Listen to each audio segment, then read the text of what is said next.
नमस्ते, मी प्राध्यापक एस बचाटे, अर्थशास्त्र विभाग गोपाळकृष्ण गोखले महाविद्यालय कोल्हापूर। आज आपण मागणीची संकल्पना आणि समवर्ती वक्र या दोन घटकांचे विवेचन करणार आहोत। मागणीच्या संकल्पनेचे विवेचन करत असताना या ठिकाणी दैनंदिन व्यवहारामध्ये मागणी आणि इच्छा हे दोन्ही शब्द एकाच अर्थाने वापरले जातात, परंतु जर अर्थशास्त्रीय दृष्टिकोनातून विचार केला तर अर्थशास्त्रज्ञांनी मागणी आणि इच्छा हे दोन्ही शब्द वेगवेगळ्या अर्थाने वापरलेले आहेत। म्हणजेच काय तर मागणी ही संकल्पना त्याने अधिक व्यापक अर्थाने विचारात घेतलेली आहे। याचाच अर्थ म्हणजे ज्यावेळी एखाद्या वस्तूला इच्छा निर्माण होते त्याच वेळी त्या वस्तूची मागणी येते असं होत नाही। कारण काय तर इच्छा झाली म्हणजे ती वस्तू खरेदी होते असं होऊ शकत नाही। त्यामुळेच अर्थशास्त्रामध्ये या दोन्ही संकल्पना वेगळ्या अर्थाने वापरून मागणीची संकल्पना अधिक व्यापक अर्थाने स्पष्ट करण्याचा प्रयत्न केलेला आहे। ही संकल्पना स्पष्ट करत असताना आपण या ठिकाणी दोन अर्थशास्त्रज्ञांच्या व्याख्या विचारात घेणार आहोत। पहिले अर्थशास्त्रज्ञ आहेत प्राध्यापक बेनहॅम। प्राध्यापक बेनहॅम यांच्या मते काय तर विशिष्ट काळात विशिष्ट किमतीला एखाद्या वस्तूचे किती नग विकत घेतले जाते। म्हणजेच काय तर प्रत्यक्षात बाजारपेठेमध्ये जाऊन एखाद्या वस्तूचे किती नग विकत घेतले जातील, खरेदी केली जातील, त्यालाच आपण मागणी म्हणू शकतो। म्हणजेच फक्त इच्छा असून चालणार नाही, तर त्या वस्तूला बाजारपेठेमध्ये खरेदी झाली पाहिजे, तरच त्या वस्तूला बाजारपेठेमध्ये मागणी निर्माण होणार आहे। हे प्राध्यापक बेनहॅम यांची व्याख्या आहे। दुसरी व्याख्या आहे प्राध्यापक स्टोनियर आणि हेग यांच्या मते काय आहे तर खरेदी करण्यासाठी आवश्यक असणारं पैशाचं पाठबळ लागलं पाहिजे। म्हणजे बाजारपेठेमध्ये आपण जात असतो, खरेदी करण्यासाठी थांबत असतो, पण खरेदी करत असताना ती वस्तू आपल्याला खरेदी करण्याची इच्छा आहे, परंतु त्यासाठी पैशाचं पाठबळ लागणं गरजेचं आहे।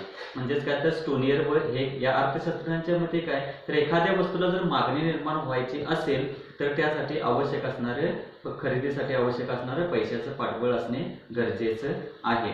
आता या दोन व्याख्यांच्या आधारे आपल्याला मागणीची संकल्पना स्पष्ट करता येते। म्हणजेच काय तर प्रत्यक्षात त्या वस्तूला जर मागणी निर्माण व्हायची असेल तर त्यासाठी तीन अटी पूर्ण व्हाव्या लागतात। म्हणजे बाजारपेठेमध्ये ज्यावेळी एखादी वस्तू विक्रीसाठी आलेली असते तर ती वस्तू विक्रीसाठी आल्यानंतर त्यासाठी तीन अटी जर पूर्ण झाल्या तरच बाजारपेठेमध्ये त्या वस्तूला मागणी येत असते। तर पहिली अट काय आहे तर वस्तू खरेदी करण्याची इच्छा।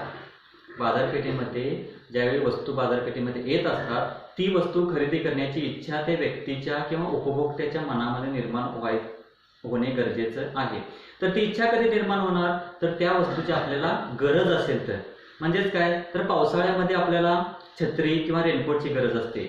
म्हणजेच काय तर पावसाळ्यामध्ये छत्री आणि रेनकोट ही वस्तू खरेदी करण्याची इच्छा होते।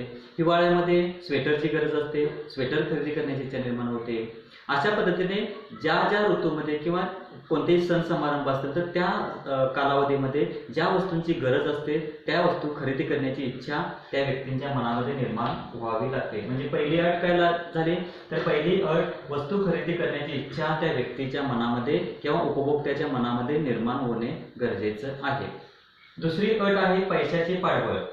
म्हणजेच काय तर ती वस्तू खरेदी करण्याची फक्त इच्छा असून चालणार नाही। आपण बाजारपेठेमध्ये फिरत असतो, शॉप बघत असतो, शॉपमध्ये असणाऱ्या वस्तू आपल्याला पाहिजे असतात, ती खरेदी करण्याची इच्छा असते, गरज असते, परंतु तेवढं पैशाचं पाठबळ देखील असणे गरजेचं आहे।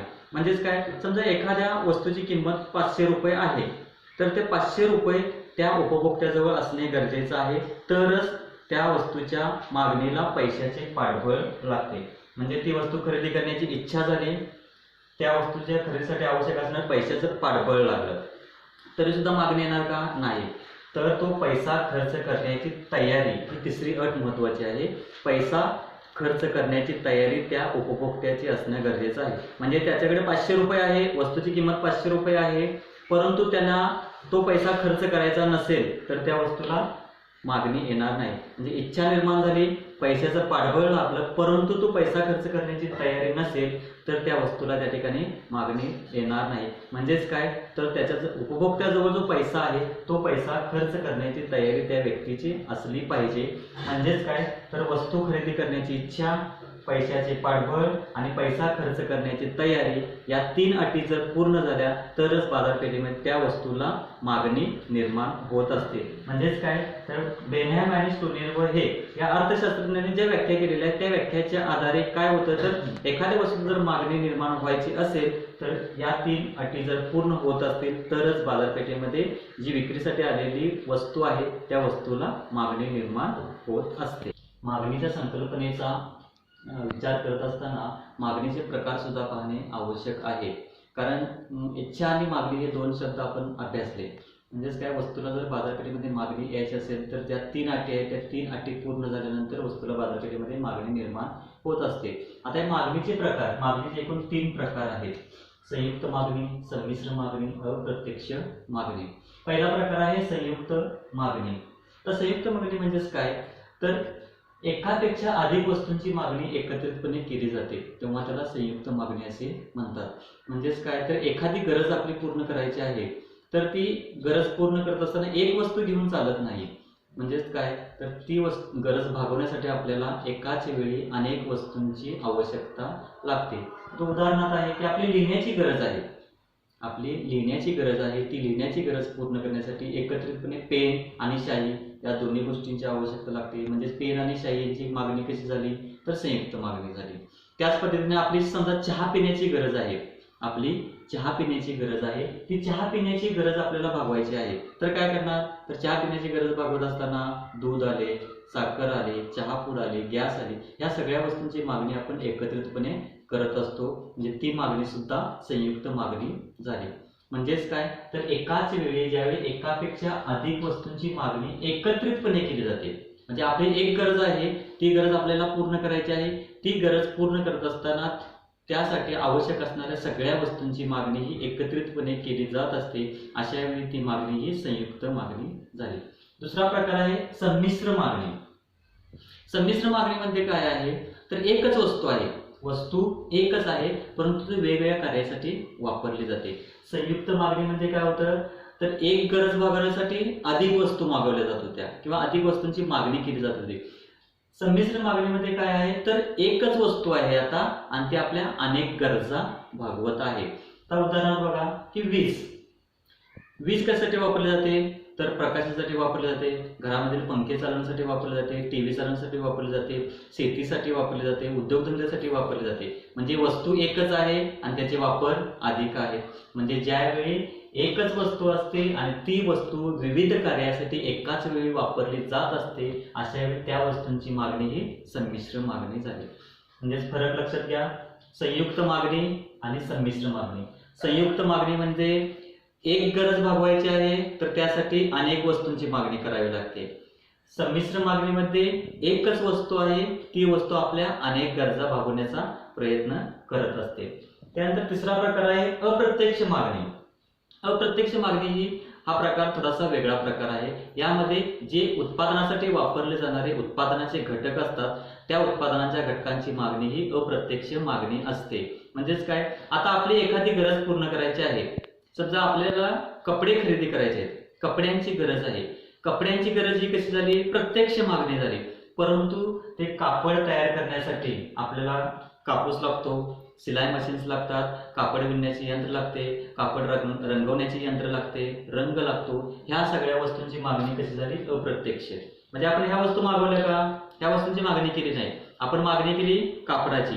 म्हणजे ज्यावेळी कापडाची मागणी करतो त्यावेळी साहजिकपणे अप्रत्यक्षपणे ह्या सगळ्या वस्तूंची मागणी सुद्धा त्या ठिकाणी येत असते. म्हणजेच उत्पादक घटकांची जी मागणी असते म्हणजे जे घटक आपण उत्पादनासाठी वापरत असतो त्या घटकांची मागणी ही अप्रत्यक्ष मागणी असते. अशा प्रकारे हे एकूण मागणीचे 3 प्रकार आहेत. संयुक्त मागणी म्हणजे एकच आपली गरज आहे, ती गरज भागवण्यासाठी अधिक वस्तूंची मागणी करतो, गरज एक अधिक वस्तू किंवा अनेक वस्तू. संमिश्र मागणी, संमिश्र मागणीमध्ये एकच वस्तू आहे, ती वेगवेगळ्या कार्यासाठी वापरली जात आहे. आणि अप्रत्यक्ष मागणी जे उत्पादनाचे घटक आपण वापरत असतो ते उत्पादनाचे घटक त्यांची मागणी ही अप्रत्यक्ष मागणी असते. अशा पद्धतीने हे मागणीचे एकूण 3 प्रकार आहेत. तुम्हाला स्टार्ट डोळे बघायचे. मागणीच्या संकल्पनेमधील पुढचा पार्ट आहे तो म्हणजे समवर्ती वक्र विश्लेषण. उपभोक्ता ज्यावेळी एखाद्या वस्तूचा उपभोग घेत असतो त्यावेळी त्या उपभोगापासून त्याला समाधान मिळत असते आणि ते समाधान दर्शवण्यासाठीच समवर्ती वक्र ही संकल्पना वापरली जाते. म्हणजेच या समवर्ती वक्राची व्याख्या काय आहे तर ज्या वक्रावरील प्रत्येक बिंदूपासून मिळणारे समाधान हे समान असते. या वक्रावरचा कोणताही बिंदू घेतला तर तो प्रत्येक बिंदू हा समान समाधान दर्शवित असतो. कारण उपभोक्त्याकडे चॉईस असते. म्हणजे समजा त्याच्यासमोर दोन वस्तू आहेत तर त्या दोन वस्तूमधील कोणत्या वस्तूचे जास्त नग खरेदी करायचे किंवा उपभोग घ्यायचे आणि कोणत्या वस्तूचे कमी नग उपभोग घ्यायचे याचा निर्णय तो घेत असतो. त्यासाठी प्रामुख्याने पसंती श्रेणी ही संकल्पना वापरली जाते. म्हणजेच काय तर ज्या वक्रावरील प्रत्येक बिंदूपासून मिळणारे समाधान हे सारखेच असते त्या वक्राला समवृत्ती वक्र असे म्हणतात. म्हणजे वृत्ती समान दर्शवलेली आहे. म्हणजे ज्यावेळी दोन वस्तू ज्यावेळी उपभोग घेतला जातो त्यावेळी प्रत्येक बिंदूपासून जे समाधान मिळत असते ते सारखेच असते म्हणून या वक्राला समवृत्ती वक्र असे म्हटलेले आहे. आता हे समवृत्ती वक्र कशा पद्धतीने तयार होतो तर त्यासाठी दोन संकल्पना आहेत, पसंती श्रेणी आणि सीमांत पर्यायता दर. तर पसंती श्रेणी म्हणजेच काय तर पसंती कशी आपण करत असतो तर वस्तूची गरज, आपल्याला कोणत्या वस्तूपासून जास्त समाधान मिळणार आहे त्या समाधानावरती त्या वस्तूची गरज अवलंबून असते. आपल्यासमोर अनेक वस्तू ठेवलेल्या असतात परंतु आपण सगळ्याच वस्तू खरेदी करू शकत नाही. कारण काय तर आपले मर्यादित उत्पन्न, मानवाच्या गरजा अमर्यादित आहेत आणि साधने मर्यादित आहेत. म्हणजे उत्पन्न हे मर्यादित आहे. त्यामुळे मर्यादित उत्पन्नाच्या आधारे आपण जास्तीत जास्त आपल्या गरजा पूर्ण करण्याचा प्रयत्न करत असतो. म्हणजे ज्या आवश्यक गरजा आहेत त्या आवश्यक गरजा भागवण्याचा प्रयत्न व्यक्ती किंवा उपभोक्ता करत असतो. त्यावेळी पसंती श्रेणी निवडली जाते. म्हणजे पसंती श्रेणी कशी निवडायची आहे तर आपल्याला एखाद्या वस्तूची गरज जास्त असेल म्हणजे कोणत्या वस्तूची गरज जास्त आहे त्या वस्तूला आपण प्राधान्य देणार आणि कोणत्या वस्तूची गरज कमी आहे त्याला दुसरं प्राधान्य देणार. म्हणजे या ठिकाणी पसंती श्रेणीच्या आधारे वस्तूंची निवड केली जाते. त्यातला दुसरा पार्ट आहे सीमांत पर्यायता दर. सीमांत पर्यायता दर म्हणजेच काय ज्यावेळी तुमच्या उपभोक्त्यासमोर दोन वस्तूंची निवड करण्याचा प्रश्न निर्माण होत असतो त्यावेळी ही संकल्पना वापरली जाते. म्हणजे दोन वस्तूंची देवाणघेवाण, म्हणजे एका वस्तूचे नग वाढवले तर त्यावेळी दुसऱ्या वस्तूचे नग कमी करावे लागतात. ही जी देवाणघेवाण ज्या दराने होत असते त्याला सीमांत पर्यायता दर असे म्हणतात. आता या ठिकाणी कोष्टकामध्ये दाखवलेला आहे सीमांत पर्यायता दर कशा पद्धतीने बदलत गेलेला आहे. वेगवेगळे गट तयार केलेले आहेत. समजा उपभोक्त्यासमोर 5 गट निवडायचे आहेत, त्याच्यासमोर 5 गट आहेत आणि प्रत्येक गट या ठिकाणी दर्शवलेला आहे. तर प्रत्येक गट आहे तो समान समाधान दर्शवितो किंवा समान समाधान घेतो. म्हणजे उपभोक्त्याने तिसरा गट घेतला तरी सुद्धा त्याला समाधान सारखेच मिळणार आहे. पहिला गट घेतला तरी समाधान सारखेच मिळणार, 5वा गट घेतला तरी समाधान सारखेच मिळणार आहे. आता या ठिकाणी त्या उपभोक्त्यासमोर दोन वस्तू आहेत, आंबे आणि सफरचंद. या ठिकाणी आंब्याची नगरसंख्या वाढवत गेलेली आहे. जर जे 5 गट तयार केलेले आहेत त्या 5 गटामध्ये आंब्याची नगरसंख्या 1 2 3 4 5 अशी वाढवत गेलेली आहे. परंतु दुसऱ्या बाजूला सफरचंदाची नगरसंख्या कमी कमी करत गेलेली आहे. कारण समाधान समान सारखं दर्शवायचं आहे. समजा या ठिकाणी 2 आंबे आणि सफरचंद 20च असतील तर समाधान काय होणार जास्त होणार. त्यासाठी जर समान समाधान दर्शवायचं असेल तर ज्यावेळी एका वस्तूची नगरसंख्या वाढवत जातो त्यावेळी दुसऱ्या वस्तूची नगरसंख्या कमी कमी करत जावी लागते. आणि ही जी कमी करण्याचा दर आहे त्याला सीमांत पर्यायता दर असे म्हणतात. या ठिकाणी बघा ज्यावेळी एक आंबा एक वाढवला त्यावेळी या ठिकाणी 5 सफरचंद कमी केलेले आहेत. म्हणजे या ठिकाणी सीमांत पर्यायता दर करायला 1:5. दुसऱ्या ठिकाणी एक आंबा वाढवला सफरचंद 4 1:4. तिसऱ्या ठिकाणी एक आंबा वाढवला 3 सफरचंद कमी केले 1:3. या ठिकाणी 1:2. म्हणजेच या ठिकाणी सीमांत पर्यायता दर जो आहे तो सीमांत पर्यायता दर कमी कमी होत गेलेला आहे. 1:5 1:4 1:3 1:2 या पद्धतीने कमी कमी होत गेलेला आहे. आणि हा दर कमी होत गेला त्यामुळे जो समवर्ती वक्र आलेला आहे तो समवर्ती वक्र कसा आहे डावीकडून उजवीकडे खाली घसरत जाणार आहे. असे का होते तर आपण आंब्याची नगरसंख्या वाढवत गेलो. अक्षावरती जे आंबे दाखवलेले आहेत त्या आंब्याची नगरसंख्या वाढवत गेलेली आहे आणि आंब्याची नगरसंख्या वाढवल्यामुळे सफरचंदाची नगरसंख्या कमी कमी केलेली आहे. आणि आंब्याची नगरसंख्या वाढवली सफरचंदाची नगरसंख्या कमी केली त्यामुळे या ठिकाणी हा जो समवर्ती वक्र सम हा जो समवर्ती वक्र तयार झालेला आहे तो समवर्ती वक्र अक्षाकडून अक्षाकडे खाली सरकत गेलेला आहे, म्हणजे तो डावीकडून उजवीकडे खाली घसरत गेलेला आहे. समवर्ती वक्राचे गुणधर्म किंवा वैशिष्ट्ये. समवर्ती वक्राचा ज्यावेळी अभ्यास करत असतो त्यावेळी त्याची गुणधर्म किंवा वैशिष्ट्ये अभ्यासणे गरजेचं आहे. समवर्ती वक्राचे एकूण या ठिकाणी 5 वैशिष्ट्ये अभ्यासणार आहोत. पहिलं वैशिष्ट्य आहे समवर्ती वक्र हे आरंभ स्थानाशी बहिर्भूत असतात. आपण मागच्या याच्यामध्ये बघितलं की समवर्ती वक्र कशा पद्धतीने तयार झाला होता, म्हणजे सीमांत पर्यायाचा दर आहे तो खाली खाली घसरत जाणारा होता, त्यामुळे समवर्ती वक्र हे डावीकडून उजवीकडे खाली घसरत जाणारे असतात. तर पहिलं वैशिष्ट्य आहे समवर्ती वक्र हे आरंभ स्थानाशी बहिर्भूत. हा आरंभ स्थान आहे आणि या आरंभ स्थानाशी ते बहिर्भूत असतात, म्हणजे बाहेरच्या बाजूने जाणारे असतात किंवा बाहेरच्या बाजूला वळणारे असतात. असं का घडून येतं, तर ज्यावेळी या ठिकाणी आपण आंब्याची नगसंख्या वाढवत जातो त्यावेळी सफरचंदाची नगसंख्या कमी कमी करत गेलेली आहे आणि सीमांत पर्यायाचा दर या ठिकाणी जास्त या ठिकाणी कमी, म्हणजे पहिल्यांदा एक आंबा आपण कमी केला त्यावेळी 5 सफरचंद कमी केले, एक आंबा वाढवला 5 सफरचंद कमी केले, म्हणजे या ठिकाणी हा जो वक्र आहे तो वक्र आरंभ स्थानाशी बहिर्गोल असा असू शकतो.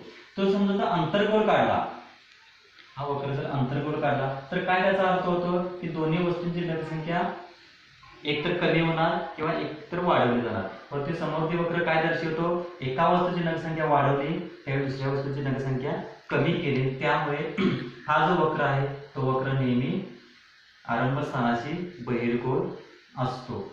दुसरं वैशिष्ट्य आहे समवर्ती वक्र हा डावीकडून उजवीकडे वरून खाली येणारे असतात. म्हणजे हे जे समवर्ती वक्र आहे ते डावीकडून उजवीकडे खाली घसरत जाणारे असतात. असे का घडून येते, तर त्यासाठी सुद्धा सीमांत पर्यायाचा दर कारणीभूत ठरतो. म्हणजे या ठिकाणी आंब्याची नगसंख्या आपण एका बाजूला वाढवत गेलेलो आहोत, दुसऱ्या बाजूला सफरचंदाची नगसंख्या कमी केलेली आहे, म्हणजेच आंब्याची नगसंख्या वाढवली सफरचंदाची नगसंख्या कमी केली, त्यामुळे हा जो समवर्ती वक्र तयार होणार आहे तोच तयार झालेला समवर्ती वक्र डावीकडून उजवीकडे खाली घसरत जाणारा असतो. तो वरच्या बाजूला जाणार नसतो, उभा नसतो किंवा आडवा नसतो. तर ते अशा पद्धतीने जर वक्रता काढले तर ते समवर्ती वक्र होणार नाहीत. फक्त डावीकडून उजवीकडे खाली घसरत जाणारा जो वक्र असतो तोच वक्र हा समवर्ती वक्र असतो, कारण एका वस्तूची नगसंख्या आपण वाढवलेली आहे त्याचवेळी दुसऱ्या वस्तूची नगसंख्या कमी केलेली आहे. कारण समवर्ती वक्र काय दर्शवत असतो, तर प्रत्येक बिंदूपासून मिळणारे समाधान हे सारखेच असते हे दर्शवण्यासाठी एका वस्तूची नगसंख्या वाढवली दुसऱ्या वस्तूची नगसंख्या कमी केली, त्यामुळे ज्या पद्धतीने समवर्ती वक्र बहिर्गोल असतो आरंभ बिंदूशी बहिर्गोल असतो त्याच पद्धतीने समवर्ती वक्र हे डावीकडून उजवीकडे खाली घसरत येणारे असतात. तिसरं गुणधर्म किंवा वैशिष्ट्य आहे की वरच्या पातळीवरचा समवर्ती वक्र हा अधिक समाधानाची पातळी दर्शवित असतो. म्हणजे जसं आपण समवर्ती वक्र वरच्या पातळीवरती काढत जाणार त्या पद्धतीने तो प्रत्येक वक्र हा अधिक समाधान दर्शवणार. याचे कारण काय आहे, तर या वक्रापेक्षा या वक्रापेक्षा S1 M1 या वक्रावरती आंबे आणि सफरचंद याची जादा संख्या आहे. पुढचा वक्र घेतला S2 M2 हा वक्र ज्यावेळी विचारात घेणार त्यावेळी या वक्रावरती SM आणि S1 M1 याच्यापेक्षा जास्त नगसंख्या असणार. जास्त नगसंख्या म्हणजेच जास्त समाधान त्या उपभोक्त्याला मिळणार आहे. म्हणजेच काय, तर जसजसं समवर्ती वक्र वरच्या पातळीवरती जातील तसतसं समाधानाची पातळी सुद्धा वाढत जाणार आहे. म्हणजेच काय, तर वरच्या पातळीवरील समवर्ती वक्र आहे तो अधिक समाधानाची पातळी दर्शवित असतो. म्हणजे जो खालच्या पातळीवरचा वक्र असतो त्याच्यापेक्षा वरच्या पातळीवरचा वक्र अधिक समाधान दर्शविणारा आहे. म्हणजे सम या वक्रापेक्षा S1 M1 हा वक्र अधिक समाधान दर्शवतो. S1 M1 या वक्रापेक्षा S2 M2 हा वक्र अधिक समाधानाची पातळी दर्शवतो. याच्याही पुढे जाऊन अजून वक्र तयार केला तर तो यांच्यापेक्षाही अधिक समाधानाची पातळी दर्शवतो. म्हणजेच काय, तर वरच्या पातळीवरती समवर्ती वक्र आहे तो अधिक समाधानाची पातळी दर्शवित असतो. चौथं वैशिष्ट्य आहे की दोन समवर्ती वक्र एकमेकांना कधीच छेदत नाहीत. दोन समवर्ती वक्र ज्यावेळी काढले जातात त्यावेळी ते एकमेकांना छेदत नाही. तर या ठिकाणी छेदलेलेच वक्र काढलेले आहेत. का काढलेले आहेत, तर हे छेदणारे वक्र समवर्ती वक्र नाहीत. जर वक्र एकमेकांना छेदले तर ते समवर्ती वक्र होणार नाहीत. आता S M हा समोरती वक्र आहे पहिला, दुसरा स एक म एक हा समोरती वक्र आहे. आता या छेदनबिंदूच्या वरच्या बाजूला, छेदनबिंदूच्या वरच्या बाजूला काय दर्शवलेले आहे, तर स म हा वक्र खाली आहे, खालच्या पातळीवरती आहे. स एक म एक हा वरच्या पातळीवरती आहे. या ठिकाणी अधिक समाधान कुठला वक्र दर्शवतो, स एक म एक हा वक्र अधिक समाधानाची पातळी दर्शवतो. परंतु समजा आपण जो छेदनबिंदू आहे त्या छेदनबिंदूची खालची बाजू घेतली, तर खालच्या बाजूला काय दर्शवलेलं आहे, तर खालच्या बाजूला स म हा वक्र वरच्या पातळीवरती गेला, स एक म एक हा खालच्या पातळीवरती गेलेला आहे. म्हणजेच काय, तर आता या ठिकाणी स म हा अधिक समाधान दर्शविला. परंतु या ठिकाणी काय दर्शवलेलं सांगितलेलं आहे की वरच्या पातळीवरचा समवर्ती वक्र हा अधिक समाधानाची पातळी नेहमी दर्शवित असतो. या ठिकाणी उलट झालं, पहिले छेदनबिंदूच्या पूर्वी स एक म एक हा वरच्या पातळीवरती आहे, परंतु छेदनबिंदू नंतर स एक म एक हा खालच्या पातळीवरती गेला. म्हणजे या ठिकाणी विरोधाभास निर्माण झालेला आहे. म्हणजेच हे वक्र समवर्ती वक्र असू शकत नाही. कारण काय, तर एकमेकांना छेदणारे जे वक्र असतील ते समवर्ती वक्र होऊ शकणार नाही. म्हणून याचं चौथं महत्त्वाचं वैशिष्ट्य काय आहे, तर की दोन समवर्ती वक्र एकमेकांना कधीच छेदत नाहीत. जर छेदणारे वक्र असतील तर ते समवर्ती वक्र होऊ शकणार नाहीत. शेवटचं गुणधर्म वैशिष्ट्य काय आहे, तर समवर्ती वक्र कोणत्याही अक्षाला स्पर्श करत नाहीत. आता हा अक्ष आहे, हा अय अक्ष आहे, कोणत्याही अक्षाला हे कधी स्पर्श करू शकत नाही. हे नेहमी असेच असणार आहे, अशाच पद्धतीने काढले जाणार आहे. पण त्या ठिकाणी स्पर्श करणारे वक्र मी मुद्दामून काढलेले आहेत. जर स्पर्श करणारे वक्र असतील तर ते समवर्ती वक्र होऊ शकणार नाहीत. आता हा सम हा समवर्ती वक्र घ्या, हा समवर्ती वक्र अ या अक्षाला स्पर्श केलेला आहे. अ या अक्षाला स्पर्श केला म्हणजेच काय, तर या ठिकाणी आंब्याची नगसंख्या 0, आंब्याची नगसंख्या 0 आहे आणि सफरचंदाची नगसंख्या जास्त आहे. म्हणजे फक्त सफरचंद उपभोगलं जाते, आंब्याचा उपभोग घेतला जात नाही. पण ते समवर्ती वक्रावरती काय आहे, तर दोन वस्तूंची नगसंख्या आपण उपभोगायची आहे. त्यामुळे हा वक्र समवर्ती वक्र होणार नाही. स एक म एक हा वक्र देखील अक्षाला म एक या बिंदूमध्ये छेदलेला आहे, स्पर्श केलेला आहे. या ठिकाणी काय आहे, तर आंब्याची नगसंख्या आहे, परंतु सफरचंदाची नगसंख्या 0 आहे. फक्त आंबे उपभोगून समवर्ती वक्र तयार होणार नाही, किंवा फक्त सफरचंदचा उपभोग घेऊन समवर्ती वक्र तयार होणार नाही. तर दोन्ही वस्तूंच्या काही नगांचा उपभोग या ठिकाणी घेतला गेला पाहिजे, तरच त्या ठिकाणी समवर्ती वक्र तयार होऊ शकणार आहे. म्हणजे याचाच अर्थ काय, तर या ठिकाणी जर समवर्ती वक्र कोणत्या अक्षाला स्पर्श करणारे काढलेले असतील तर ते समवर्ती वक्र होऊ शकणार नाही. अशा पद्धतीने समवर्ती वक्राचे गुणधर्म किंवा वैशिष्ट्य आहेत. समवर्ती वक्र हे आरंभ स्थानांशी बहिर्गोल असतात, किंवा समवर्ती वक्र हे वरून खाली, डावीकडून उजवीकडे वरून खाली जाणारे असतात. वरच्या पातळीवरचा समवर्ती वक्र हा अधिक समाधानाची पातळी दर्शवतो.